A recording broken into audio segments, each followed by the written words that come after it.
A primeira pergunta aqui é para a Paula. Uma pesquisa recente da Sebrae mostra que a taxa de empreendedorismo hoje é a maior em 14 anos. Em 2002 era de 20,9% e em 2015 passou para 39,3%. Também a revista Veja divulgou que 1,5 milhão de pequenas empresas foram criadas em 2015, que é um aumento recorde de 11%. O que pode ser feito desde o setor privado? Porque aqui são todos representantes de grandes empresas, né?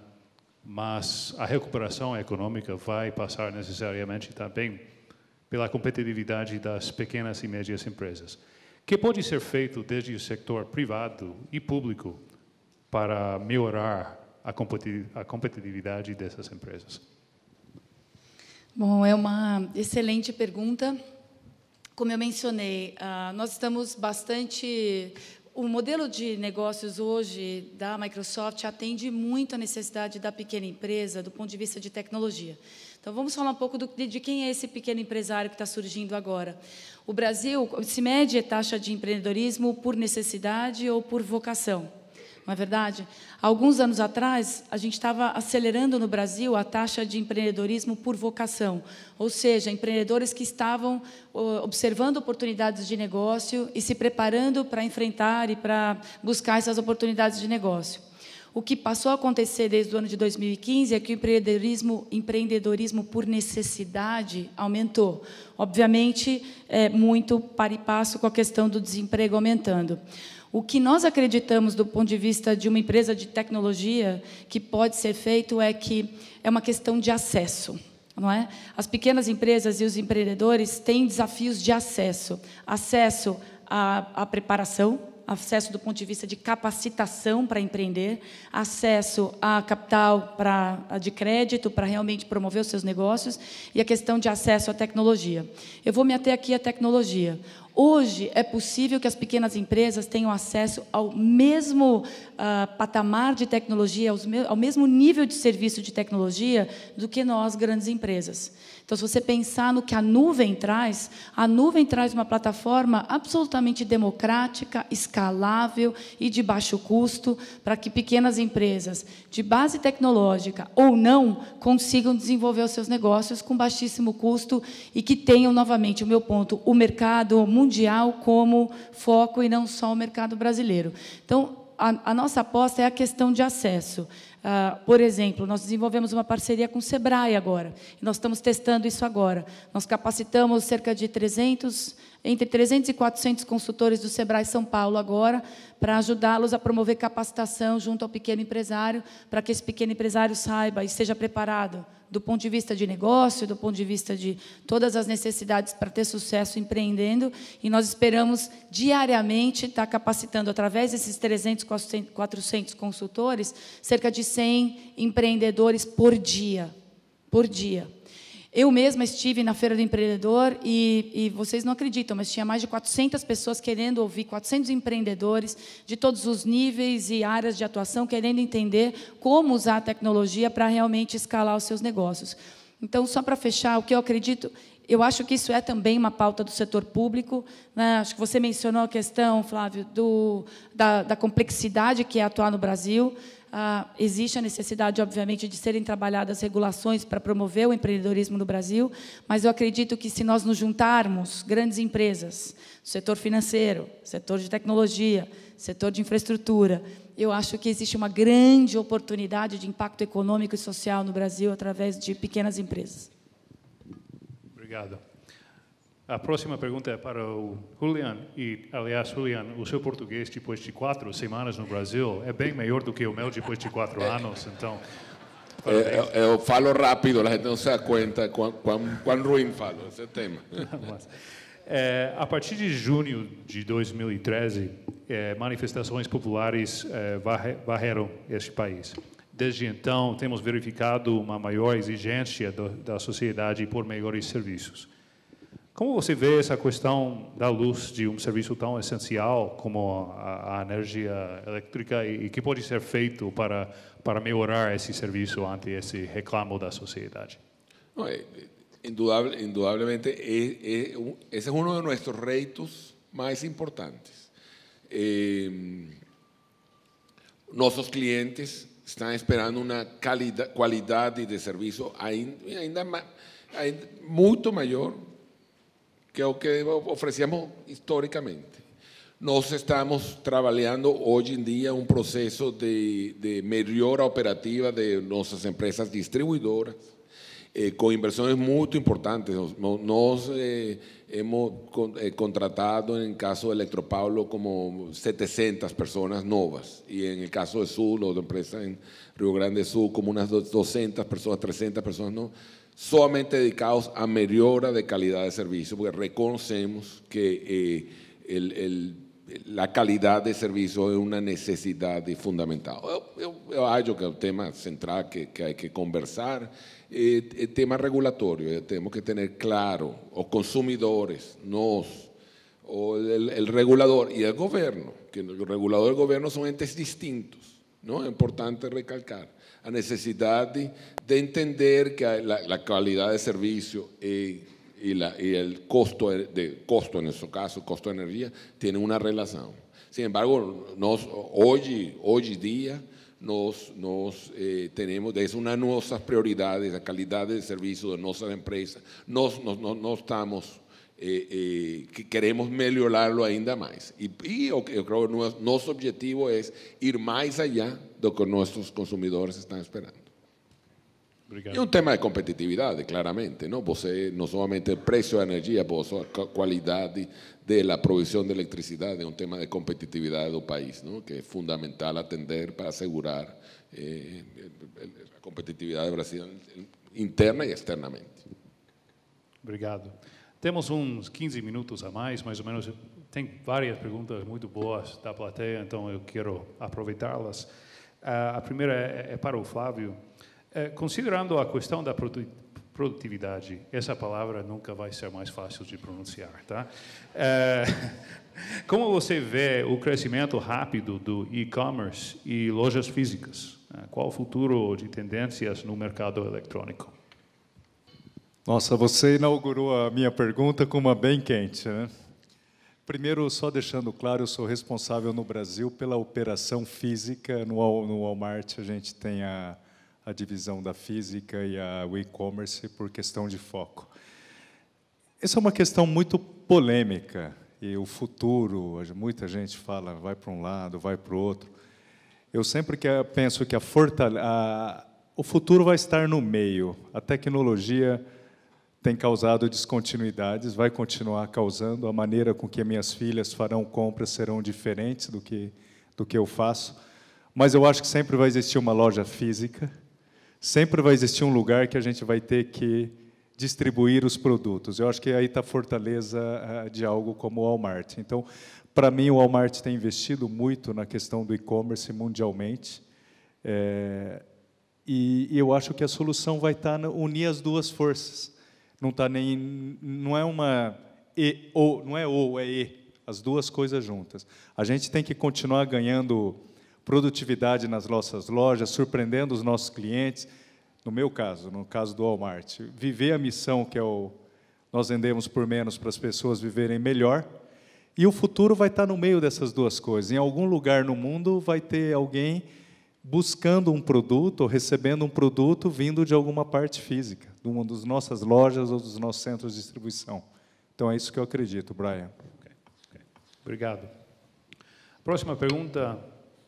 Acho bem boa, é para quem quiser responder. Pensando no novo cenário de competitividade, como garantir o investimento privado social e ambiental sem que comprometa a capacidade de competição?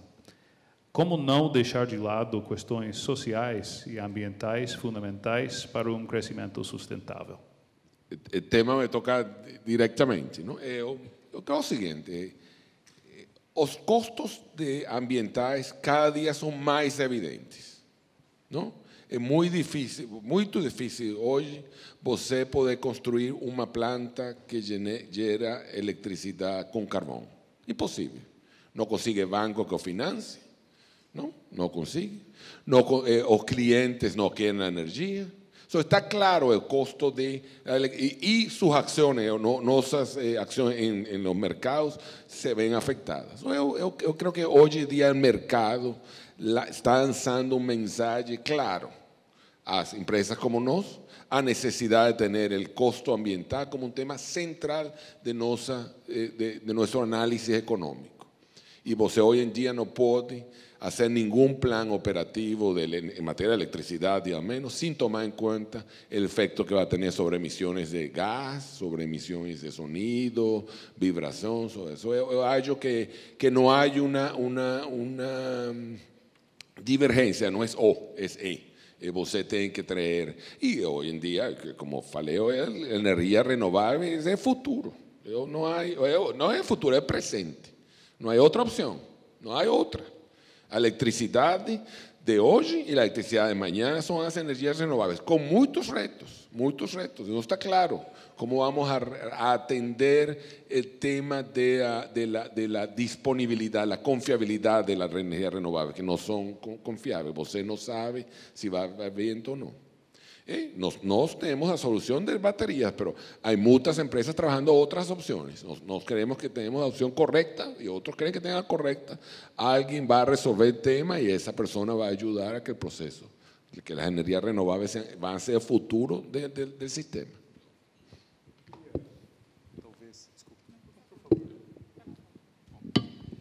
Eu acho que tem uma coisa muito importante, como você já falou, eu não vou... A gente tem que competir bem. Tem coisas que não dá para pensar. A questão environmental, social, a gente tem que fazer direito. Não pode fazer o negócio a qualquer custo. Claro que as empresas têm que ser rentáveis. O lucro é a semente da próxima safra.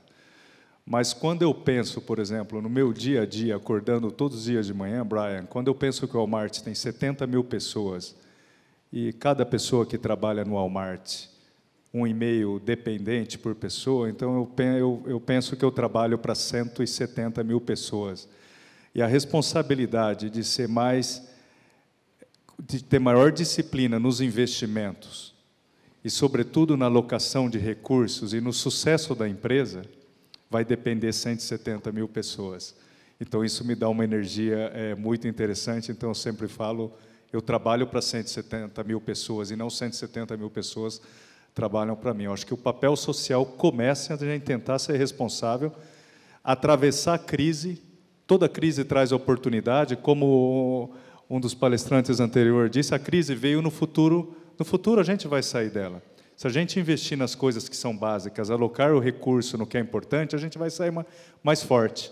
Você vai sair mais forte na empresa, você vai preservar empregos, você vai fazer a inclusão de pessoas no mercado de trabalho também. Então, acho que esse é um papel muito forte que a gente tem. Não dá para não responder essa pergunta. Como eu mencionava antes, nós nos consideramos privilegiados porque temos uma missão muito clara de fazer com que as pessoas e organizações façam mais através de tecnologia. Ou seja, a tecnologia é meio e não é fim. E é meio para que haja o desenvolvimento social também e crescimento. Então, o que me fascina nas possibilidades que nós temos no Brasil é que, se conseguirmos investir em educação, do ponto de vista de... a universalização já existe. Ponto positivo, ótimo para o Brasil. Eu não sei se eu mencionei isso, mas o setor de TI do Brasil, o Brasil é o 7º maior mercado de tecnologia do mundo. Certo? 7º maior mercado de tecnologia do mundo. O desemprego batendo 9%. E nós temos mais de 50 mil vagas em aberto de tecnologia que permanecem abertas todos os anos, sem serem preenchidas por falta de capacitação de mão de obra em tecnologia, em novas tecnologias e até em tecnologias tradicionais. Então, a nossa visão, volto para a questão de acesso, a nossa visão é a de capacitação. Se a gente conseguir ajudar a capacitar o maior número possível de brasileiros e mostrar que existe carreiras de sucesso disponíveis para pessoas que queiram realmente percorrer a carreira de tecnologia e que sejam empreendedores no futuro e que possam criar suas próprias empresas e gerar empregos, é isso que a gente vê como investimento. Então, no nosso caso, o negócio está intrinsecamente ligado a impacto social e impacto econômico, e é essa a nossa crença. Se a gente conseguir preparar 40 mil pessoas, se a gente conseguir capacitar e dar instrumentos para essas 10 mil startups no Brasil, quem sabe 1% dessas startups virem as próximas scale-ups. O Brasil ainda não teve uma scale-up. O Brasil não tem uma Netflix, ainda. A gente tem a crença clara que, obviamente, junto com outros atores do cenário econômico e de governo, etc., nós possamos fomentar quem são as empresas de base tecnológica que vão, do ponto de vista do Brasil, transformar o mundo. Obrigado. Esta pergunta aqui é bem geral, mas eu sou jornalista e é o tipo de pergunta que jornalista gosta muito. É dirigida a Paula e a Flávia também, mas, Julián, se você quiser responder também. Qual será a principal inovação que o Brasil precisa empreender para avançar rumo ao futuro mais competitivo? Só pode falar uma? A principal? O principal. O principal. Uau. Eu acredito realmente que a gente precisa demonstrar para o mundo ainda que existe a capacidade de inovação no Brasil. Então, por exemplo, nós temos no Brasil, nós inauguramos há pouco tempo atrás um laboratório, um centro de desenvolvimento de imagens, cujo algoritmo está sendo desenvolvido no Brasil. Nós temos 5 pesquisadores, a gente faz parcerias com universidades. De alguma forma, isso ainda não não atingiu o cenário de maturidade. Então, eu acredito que existe essa capacidade de inovação no Brasil. Acredito não, nós vemos isso em alguns polos no Brasil, mas, por alguma razão, a gente ainda não consegue se colocar no cenário mundial com essas inovações de um ponto de vista já maduro e aplicadas. Então, vou dar um exemplo. A tecnologia pode ajudar a mudar a forma como a gente gerencia a segurança no Brasil, tanto pública quanto privada. Esse tipo de solução que nós estamos desenvolvendo agora nesse laboratório no Brasil está ajudando o Estado de São Paulo a monitorar, através da nuvem, com várias câmeras espalhadas pela cidade de São Paulo, pelo Estado de São Paulo, ações suspeitas que podem gerar tomadas de decisão específicas com relação à segurança. O Brasil pode se posicionar com essas tecnologias específicas. A criatividade e a inovação do brasileiro são gigantescas. Eu acho que a capacidade de execução ao redor dessas habilidades criativas e inovadoras tem um caminho aí pela frente. Eu queria complementar uma coisa, Brian. Eu não sei se é inovação. Eu morei alguns anos fora do Brasil. Uma coisa que o brasileiro tem, essa empreendedorismo, a brasilidade, essa flexibilidade. Por outro lado, a nossa burocracia. Eu sempre falo em impostos porque o convite para não ser empreendedor no Brasil é muito grande quando você compara a facilidade em abrir e fechar uma empresa nos Estados Unidos ou na Inglaterra e aqui. Então, a gente tem que tirar esses fatores que eles são derailers aí na nossa... Eu acho que se a gente soltasse as amarras do Brasil, a gente tem condição para crescer muito nesse país. Mas eu acho que essa crise é hora da gente chamar a atenção da sociedade, do governo, das empresas, numa cruzada de redução da burocracia no Brasil. Eu acho que isso é o que mais emperra o empreendedorismo e o full potential do Brasil. Eu citei o exemplo do estudo da PwC em impostos, mas isso é um exemplo. Nós estamos cercados de um monte de outras coisas. Nas minhas experiências, muitas vezes eu gastava muito tempo quando eu vinha os boards da companhia no Brasil, das diversas empresas que eu passei, explicando a complexidade de fazer negócio no sistema tributário, com 26 estados, um Distrito Federal, legislações diferentes, e impactos na logística, do que está falando, que oportunidade de investimento a gente tem. Eu gostaria de inverter. Falar muito pouco da complexidade e falar da oportunidade. O Brasil é um país grandioso, um mercado um mercado muito grande. Houve avanços que a gente tem, nós vimos isso nos últimos 20 anos. A gente tem muito potencial, mas eu acho que a gente tem que atacar a questão de complexidade de fazer negócio. Eu sempre digo como estrangeiro que a primeira experiência de passar pelo cartório aqui no Brasil e reconhecer a assinatura 7 vezes sempre é difícil de explicar para o exterior. Julián, você queria responder um pouco isso também? Não hay mucho que agregar. Yo creo que el tema de creatividad, ¿no? El mundo de hoy no es como en 1970, países desarrollados y países subdesarrollados.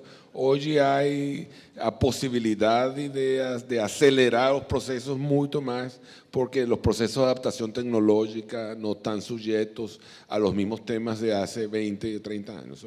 Yo acho que energía renovable en el futuro no es única, es la creatividad al final del día lo que va a ayudar a resolver el tema. Uma pergunta também que tem que ver com o custo Brasil. É se com as dificuldades dos últimos anos, se esse custo tem sido reduzido um pouquinho, se vocês têm observado isso. Quando eu morava aqui, 2011, 2012, com o real, com o dólar 1,60, 1,70, o custo Brasil era realmente o tema daquele momento. Melhorou um pouquinho ou essas melhoras foram acompanhadas talvez por distorções em outras áreas? Quando a gente está crescendo double digit, né, a gente experimentou uma década no Brasil que todo mundo queria dobrar o negócio no Brasil. Quando você tem o crescimento às vezes ele matiza as ineficiências. Então talvez a gente falou menos nisso porque a gente estava crescendo muito, mas quando você para de crescer, isso fica mais evidente. Eu volto também um pouco, eu não quero bater na mesma tecla, mas, por exemplo, se você pegar estudos do Instituto Brasileiro de Tax Planning, provavelmente a gente gasta 150 base points do nosso faturamento, em geral, as empresas, para cumprir com todas as obrigações fiscais. É muito. Eu, sinceramente, acho que ele não diminuiu. Tem melhorias tecnológicas para tentar simplificar.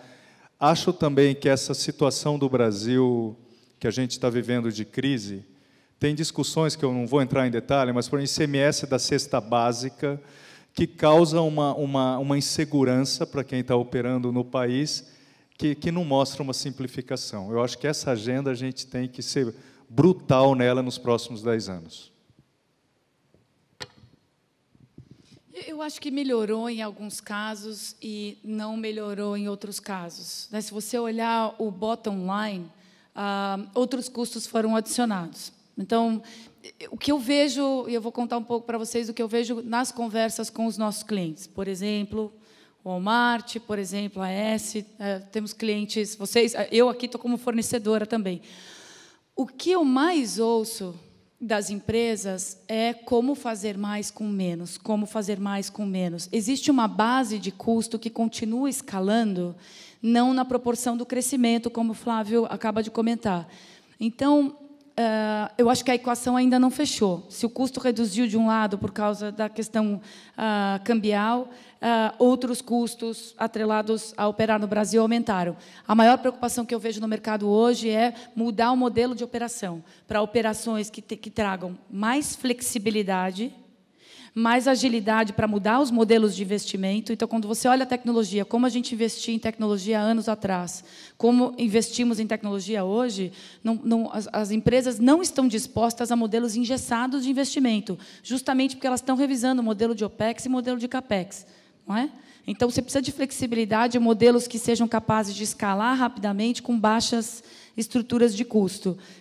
Então, eu acho que o papel da tecnologia vai aumentar.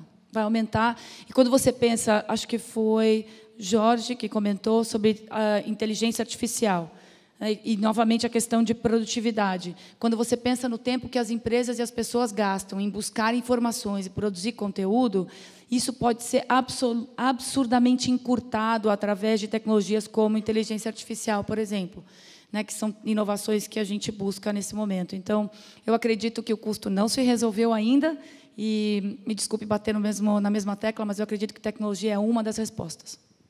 Obrigado. Bom, estamos chegando agora no final. Como uma última pergunta, eu queria, bem parecida talvez com uma que já fiz, mas é difícil ser otimista neste momento de crise, mas, como falei no começo, a história brasileira é uma história de crescimento moderado. O país tende a sair rapidamente das crises. Qual seria o motivo principal que vocês têm por otimismo no mediano e longo prazo neste momento? Primeiro ponto, eu sou na Venezuela, eu sou optimista congênito, eu não tenho outra opção que ser optimista, não? Primeiro, e vengo da Europa, não? Que vengo de uma crise incrível. Eu acho que o tema aqui é um mercado fascinante, não? É o Brasil, não? Várias coisas são, em minha opinião, eu sou novo, estou falando que é um sistema de instituições públicas que funciona, não? Independência dos distintos poderes e um processo de toma de decisões institucional que é muito importante e que é a base de um país moderno, não? Primeiro ponto. Segundo, gente criadora, com ganas de trabalhar, com ambição. E terceiro, uma coisa que a mim, pessoalmente, me impressiona. Brasil tem ambição de grandeza. Ambição de grandeza. Um país que sempre, eu estava lendo a história do Brasil, o tema central da história do Brasil é ambição de grandeza, desde João, o imperador, a Juscelino, a hoje. A visão de crescer, de ser grande, de ser importante. Eu creio que essa ambição de grandeza, afinal de dia, é uma ambição compartida por todos os brasileiros, é um fundamento do êxito do país no mediano e largo prazo.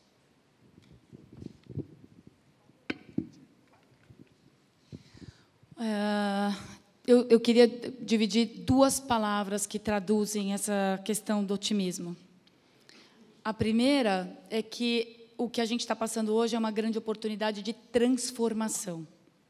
Então, a palavra que eu quero dividir com todos aqui é transformação. Então, o meu otimismo todos os dias de manhã é que cada oportunidade que a gente toca, seja no setor público, seja no setor educacional, seja no setor privado, ou até nos nossos consumidores todos os dias, existe uma oportunidade de transformar a forma como as pessoas pensam, a forma como as pessoas trabalham, a forma como as pessoas vivem.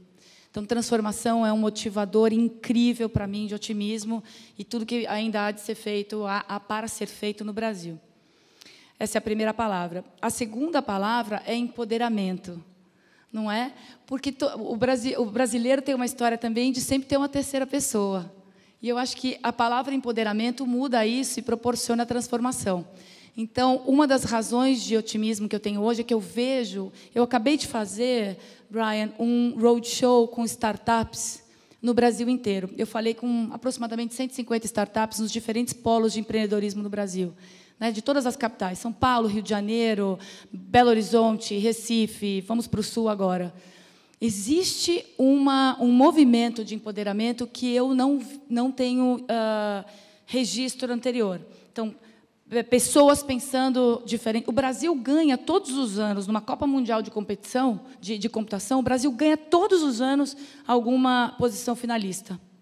Todos os anos. Porque esses jovens estão achando que podem mudar o mundo. Jovens brasileiros acreditam, creem que podem mudar o mundo. Então, é isso que eu acredito. Essa é a minha visão otimista. Vou pegar um gancho no que você falou. Eu gosto mais do entusiasmo do que o otimista, né? Eu costumo falar que o entusiasmado é um otimista que trabalha duro para dar certo. Entusiasmo vem do grego, né? Tem uma força dentro, então eu sempre falo, o otimista acredita que vai ganhar na loteria, o entusiasmado compra o bilhete e também acredita. Eu sou entusiasmado por natureza, eu acho que o Brasil tem muito potencial. E o que é interessante é como quando a gente chega numa empresa e tudo está, não tem o que fazer. Você fala, o que eu vou fazer lá? O Brasil tem muito saco de areia para a gente jogar. O balão pode subir muito. Então, acho que tem muita coisa que a gente pode trabalhar e causar descontinuidade.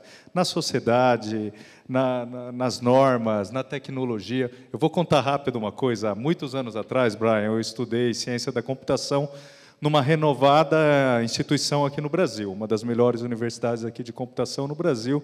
E fui ao Instituto Weizmann, Israel, tive a oportunidade de passar um um curso de verão lá. E vi no Instituto Weizmann, no Museu da Informática, os equipamentos que eu usava na renomada instituição aqui. Foi numa época de reserva de mercado. Esse ato diminuiu. Como você disse, as distâncias estão menores. Tem gente no Brasil que se destaca em tecnologia, que ganha campeonato de robótica. Então, acho que a gente tem muita descontinuidade para capturar. A hora que a gente capturar todas essas descontinuidades, eu acho que o Brasil tem condição de crescer 3%, 4% sustentável ao ano. O que a gente precisa, como você disse, Julian, a iniciativa privada precisa tirar a volatilidade. O que a gente não pode é continuar com uma volatilidade que, na média, cresce.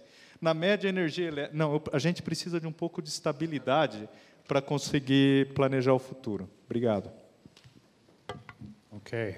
Muito obrigado. Um aplauso para os panelistas aqui.